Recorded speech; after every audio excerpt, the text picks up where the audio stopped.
Hey guys, welcome back to Electrical Car Repair Live. Thank you guys for watching and subscribing to the channel. Today will be super helpful video to any of you having a Chevy Silverado, this generation here from year 2014 to year 2019. If you have one of those, if you need to find where the sunroof fuse is located, which fuse you need to check specifically, where you can buy cheap parts, tools, fuses, relays at a good price, quick shipping, that way you do not waste money and time.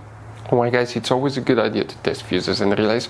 All that will be covered absolutely free for your convenience. Make sure you stay until the end. Before we start, let us tell you a little bit about us guys. Every single car we get here at the garage, we try to make at least 200 to 300 free repair videos. We take them completely apart. We show you how to fix engines, transmissions, engine codes, engine lights, fuses, all that stuff guys. Why we do all that? Because our mission in the shop is to save you guys as much money as we can. All we need in return, please subscribe to the channel, like the video. That way we can keep providing these videos absolutely free. Now guys, we have more than 14,000 free repair videos on our YouTube channels that can save you thousands of dollars in future repairs. So please check them out, and they can save you quite a bit of money now or in the future. So for the sunroof guys, which fuse we need to check, we will demonstrate on this generation Chevy Silverado here. If you guys have that generation, 9 out of 10 people do not know about all the hidden fuse boxes that you have, so please check out the video on our YouTube channel about fuse box location on Chevy Silverado. Open guys the passenger door, and here on the side of the dash you have that cover. Go ahead, remove that cover, and underneath we have a fuse box with a layout that, like this one for 2014 through 16 model, and that's the layout for 2017 through 19. Before we continue, let's explain quickly why it's always a good idea to test fuses and relays. It is guys very important to test fuses and relays. On those fuses you cannot clearly see if they're burnt or not, especially you can see in the JK's fuses as well. And if you guys assume, okay, let's say you remove a fuse, you look at it and you assume guys that it's actually a good fuse, but it's actually a bad fuse. Sometimes you cannot clearly see that.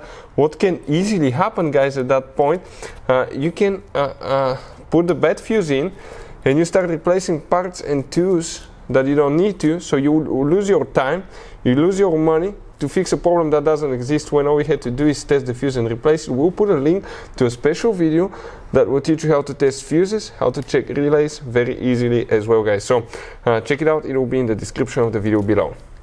Now guys, quick thing, if you need to buy fuses, relays, parts, tools at a good price, quick shipping, that way you do not waste money and time guys, we're going to put the links in the description of the video below for your convenience. Please check it out, that way you do not waste money and time. So guys, for the sunroof, also known as moonroof, some people call it, there is one fuse that we need to check. Please make sure to stay until the end. We want to share one good advice with you, that way you do not end up being stuck in the middle of nowhere like it happened to us. For 2014 through 16, the fuse that we need to check specifically guys is fuse number 20. We're talking about that fuse right here, that's for sunroof, also known as moonroof. And for guys 2017 through 19, the location will be exactly the same, they will match. It will be fuse number 20 again, that's the one that you need to check. Now guys, you have all kind of different fuses and relays in that Chevy Silverado. You have different fuses, relays that could be really hard to find, especially if you're in the middle of nowhere. And one time we needed a replacement one, we couldn't get one, we were stuck in the middle of nowhere because of that. So what we do now, we always get some spare fuses, relays, keep them in the glove box for a peace of mind guys, that way you do not get stuck in the middle of nowhere like it happened to us guys. Hopefully the video will be helpful. Thank you guys for watching and see you next time.